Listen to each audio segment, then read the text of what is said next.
Dahil nga sa napakahirap talaga hanapin yung hinahanap natin dito sa may second floor dito sa may airport. So nag-decide na lang tayo na na bumaba kasi nga sobrang dolyares talaga yung mga presyo dito. So habang ako'y nasa escalator, so kinunan ko yung video dito sa may baba. Tingnan nyo as in 'di ba? Napakaganda talaga, super kahit na maraming tao pero sobrang maaliwalas para ding tingnan.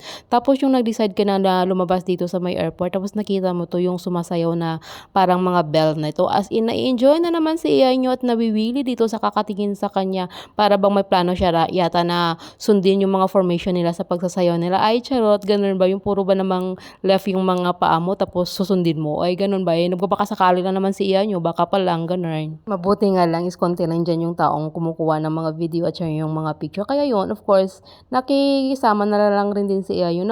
Tapos, nung sinama ko na yung sarili ko, tingnan nyo, yung bills na yun, ayaw na makibagay sa akin, ayaw na talaga nila akong isama, kaya tingnan nyo, diba? So, yun, nung kinuha ko na yung sarili ko dyan, tingnan nyo, bumalik na naman yung mga movement nila, talagang ayaw na ayaw talaga nila sa akin.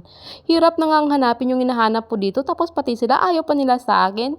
Talagang yung buhay ni iyan yun, no? Wala talagang kano-ano, ganun ba, talaga, promise. So ito, nag-decide na lang ako na lumabas dito sa may airport. So pagkalabas natin, ito na yan, makikita nyo, di ba, marami pa rin tao kahit na sobrang init na ng panahon. So kailangan na nating bumalik doon sa may Jewel, o di ba, pwede nating balik-balikan yung mga lugar na ating pinupuntahan. Pero wag lang po tayong bumalik sa mga taong ayaw na po sa atin, ha, baka po tayo masasaktan lamang. O di ba, nasasaktan na po kayo noon, wag nyo na pong dagdagan pa yung mga masasakit na inyong nararanasan. Ay, gano'n, nag-emote na naman si Iya nyo. Tingnan nyo, napakaganda ng flowers dito. Kahit na fake lang yan, ha. Pero at least, hindi po ako fake, ha. Totoo po akong tao. Ganun ba? So, tingnan nyo.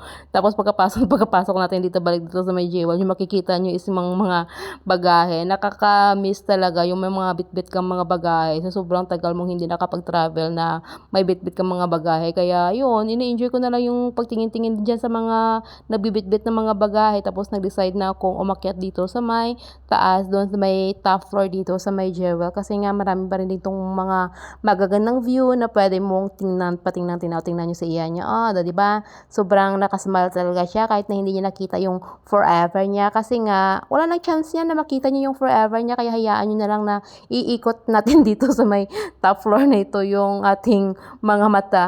Di ba? Yung view na lang yung ating pagtutuunan ng pansin. Wag na lang po yung si forever kasi hirap talaga po yung hanapin. Tapos may part na akala ko is pwede lang pumasok. Yun pala is talagang kailangan mo pang magbayad. Kasi nga yung Canopy Park is kailangan mo talaga magbayad. May entrance fee talaga yun. So, kung nag-iisa ka, yata yung mga babayaran mo yata is around $29.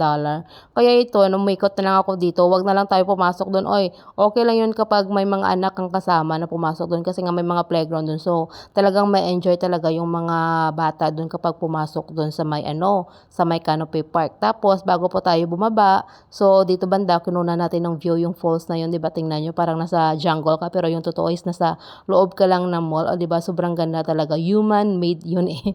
So, napakaganda talaga yung pagkagawa nila. So, ito na nga, yan yun, nakasmile na bumaba dito sa may escalator na yun. Pero of course, may last pa yan na silip sa may falls na yan bago umalis para makakain na ng lunch niya kasi sa totoo lang gutom na yan. Kaso lang gusto niya lang sulitin yung pagkapunta niya dito sa may Jewel at saka sa may airport. Kaya yon. So last silip muna natin dito banda sa may falls na yon. So tingnan nyo as in, diba? So kahit na nag-iisa ka, hindi ibig sabihin na hindi mo ma-enjoy yung gala mo. Ang importante is marunong kang mag-enjoy kahit na ikay nag-iisa. So diba?